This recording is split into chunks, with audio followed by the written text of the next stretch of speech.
हाय नमस्कार मित्रांनो, आपलं स्वागत आहे माझ्या नवीन ब्लॉगमध्ये। तर बघू शकता महाशिवरात्रीची तयारी चालू आहे जोरदारमध्ये। खूप छान प्रकारे असं डेकोरेशन केलेलं आहे। समोर बघू शकता आपण आता जाणार आहोत दर्शनासाठी मंदिरामध्ये। बघू शकता आता बाहेर कीर्तन वगैरे आणि महापार्वती आणि महादेवाची कथा सांगतायत। आता बघू शकता आपण हे छान प्रकारे असं सुंदर प्रकारे हे प्राचीन मंदिर सजवलेलं आहे। हे दापुडी गावठाणमध्ये आहे।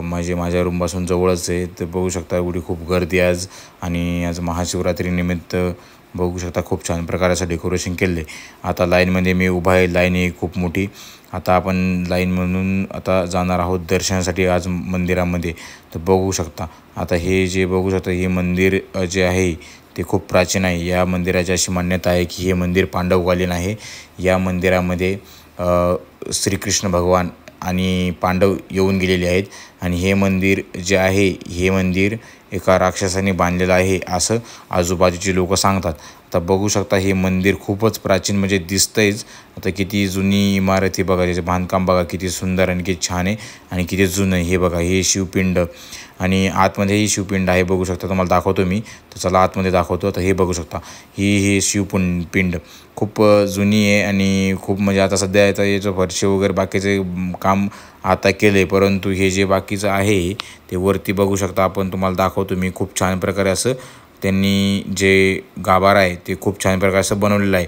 तर म्हणजे त्यावेळेस काही मशीन्स वगैरे इक्विपमेंट नसताना सुद्धा एवढे छान प्रकारे त्यांनी बनवलं आहे। तर म्हणजे विचार करू शकता आज आपल्याकडे सर्व वस्तू असून सुद्धा आपण आज अशा वस्तू घडू शकलो नाही। म्हणजे विचार करा हे 5000 वर्षापूर्वीचं मंदिर आहे आणि हे दापुडी गावठाणमध्ये आहे पुणे शहरामध्ये। तर बघू शकता आता बाहेर कीर्तन वगैरे चालू होते, अभंग आणि परत माता शिवपार्वती यांचा विवाह कसा झाला यावर ते कथा सांगत होते आणि कथा सांगितल्यानंतर आणि मी ते ऐकत होतो आणि आता साईडलाच माझा मित्र उभा होता, त्याच्याशी भेटलो, गप्पा वगैरे मारल्या आणि मग नंतर आता ठरवलं आहे की आता परत आपण रूमवर जाऊ। म्हणून आता मित्रांनो, तुम्हाला जर हा माझा ब्लॉग आवडला असेल तर लाईक करा, कमेंट करा आणि चॅनलला सबस्क्राईब करायचं विसरू नका। नंतर शेवटला तुम्हाला सांगतीनच साहेब आपली, तेवढं सबस्क्राईब करून टाका।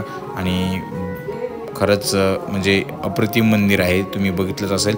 या मंदिराचं वैशिष्ट्य असं आहे की या मंदिरामध्ये उन्हाळ्याच्या टायमामध्ये थंडी वाजते आणि थंडीमध्ये गरम होतं। म्हणजे असं खूप छान प्रकारे असं मंदिर बनवलेलं आहे। तर कसं वाटलं ते नक्की सांगा। Thank you so much guys, मिलते अगले ब्लॉग। मेरा ये चैनल सब्सक्राइब करें और मेरे हर अपडेट आपको मिले, इसके लिए बेल आइकन जरूर दबाइएगा। आप सभी को मेरी ढेर सारी शुभकामनाएं।